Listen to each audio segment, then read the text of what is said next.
Recently, the Prime Minister of Antigua and Barbuda, one of 5 Caribbean countries offering citizenship by investment, accused the United States of trying to kill CBI programs, okay? And of course, there has been a lot of pressure around the world over the last while on various CBI programs. And this is quite hypocritical. I'm going to do another video where I talk about the history of these sorts of things. But that being said, there's this move. And so what I wanted to do today was to go through and spend a little bit of time looking at a review of how one of these countries spends the CBI money. So in other words, we're going to discuss how is it that these countries actually spend the money that they generate from CBI. And I'm going to talk a little just about the context for these countries and how much sense it makes from everyone involved, because there's a bunch of nonsense stuff that comes out of places like the European Union saying stuff like European values are not for sale and all this stuff, a bunch of nonsense. Anyways, we're going to cover that today. I'm going to go through the actual budgetary expenses and so explain it to you a little bit so you can have some sort of an idea. Before we do that, first of all, welcome. I'm Michael, offshore citizen, and if you would like help with international structuring, international tax planning, forming companies, opening bank accounts, getting residencies or citizenships abroad, please reach out to us. You can book a call with me at calendly.com/Michael-Rosmer. There's a link in the description below, or send us a message through offshorecitizen.net, offshorecapitalist.com. And if you wouldn't mind, please hit the subscribe button, hit the notification bell, hit the all notifications. We really appreciate your support. Let's dive in. Okay, so the one that I'm going to review today is some information you could go through and look at, any in particular, but I'm going to look at Dominica's spending in the 2015-2016 program, okay? Now, to put some context into place here, this was 133 million that was spent on from this program. Okay, they raised it, I think it was in 2016, I guess it was. They raised the revenue to $200 million. And for some context, okay, the entire budget for Dominica, it was around that time, I believe it was 844 million. 854 million, sorry. So that gives you some context of how significant this is for this small country. And I think this is really important to understand going in, the concept that, look, we have different ways that countries compete, different places they fit in the world. Just like Facebook serves a different purpose than Apple, which serves a different purpose than Amazon, which serves a different purpose than Microsoft, and so on. Countries serve different purposes, okay? Countries are not and should not be treated as the same and have the same standards imposed on them. So if you're a little island nation like Dominica, or St. Kitts, how are you going to raise money through income tax, right? Like, you just don't have a lot of people. People aren't going to move there. It doesn't really make a lot of sense, right?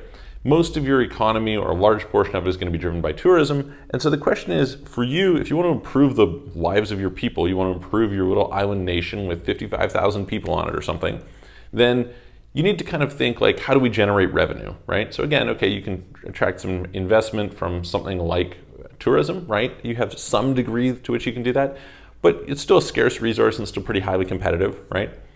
You're not going to have all sorts of tech companies setting up in your country. It's just not going to happen. You don't have the talent. You don't have the infrastructure. You're not going to compete on those things. You're not going to have the capital markets. That's not going to be what you're going to do. You're not going to have medical tourism like they have in Turkey or places like that. So what can you do? Well, you can sell passports. And selling passports, you have a citizenship. It's like, hey, listen, we work hard to expand our visa-free travel, make it more beneficial for our citizens, etc. So this is pretty useful. And it turns out that's actually pretty good for these nations. So let's go through this stuff here. So as I said, in this particular budgetary report, it was 133 million spent on the program. So 44 million of that was used on new projects around the island, including funds for the National Employment Program, housing, small business, and public works. There's a list of expenditures I'll go through in a minute. 54 million was spent on operations, which included debt amortization, interest payments, and budgetary support. 99 million was transferred to the consolidated fund. Okay, and they've increased it up to 200 million in a year, which is pretty good, right? So let's just go through a little bit here in a bit more detail about what they've done. So they had trade, energy, and employment, which was the National Employment Program, and the apprenticeship program, which got 8.7 million and 435,000 respectively. Agriculture, which is assistance for fisheries sector post-tropical storm Erica, which was 281,000. Then there were social services, projects, Mahut constituency, 21,000.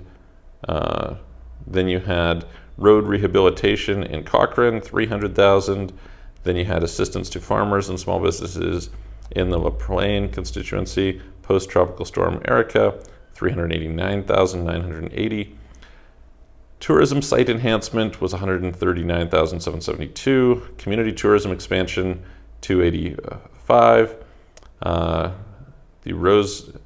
Roseau enhancement project, I don't know what that is, but 2.9 million, almost 3 million. Commerce, enterprise, and small business, so small business enterprise development, which was 2.58 million. Then you had rural business enterprise centers, 231,000. Financial assistance to medium and small micro businesses affected by the tropical storm, 136,000. Windsor Park Stadium was 121,000. Then there was planning, economic development, and investment. A hotel and resort was 165,000. Housing, land settlement, and development, 781,000. House renovation and sanitation program, 2 million. Public Works Solar Street Light Project was 262,000. Road rehabilitation works in Bells, 253,000. Reconstruction of the West Bridge and river dredging, 768,000. Tropical Storm Erica rehabilitation works, 1.7 million. Emergency infrastructure works at the Douglas Charles Airport, 14.385 million. Makes perfect sense, right? You want to enhance your ability of people to come in there. Dredging of rivers in a few different areas, 423,000. Reconstruction of the road edge failure, 1.04 million. Outstanding payment of the Rosenau Douglas Charles Airport, 5.4 million. Reconstruction of damaged fencing at Douglas Charles Airport, 281,000. Anyway, so that gives kind of like some key ideas of what was in there. Why do I say this? I say this because, you know, like when people go and do these programs, this is like good for these countries. And you have a bunch of Western countries. The US has made some comments.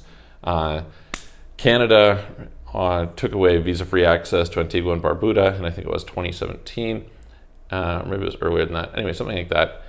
They took it away from St. Kitts. Maybe it was 2014 or 2004, something like that. Anyway, sometime earlier on there, you know, there's a bunch of pressure where you'll have the head of the bank for the CARICOM area saying, oh, you know, we're getting lots of pressure on this. It's like, look, do you actually think that it makes a big difference to, you know, criminals, etc., whether you have this or you have some other method?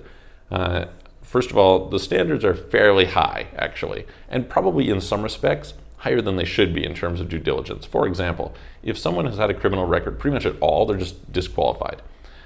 There was a situation which I think is completely unjust, which is that St. Kitts got pressure from the US because of Iranians, and so Iranians just can't apply. Now, how fair is that, right? You're born in Iran, what, you're a terrorist or something somehow? It's like, well, they sanctioned Iran and basically imposed, you know, an effective attempt at poverty on, you know, millions of people, and those people were wanting to leave and get out and get another passport, and they say, oh, sorry, this is a problem, so they had to cut off, so Iranians don't have the flexibility to apply.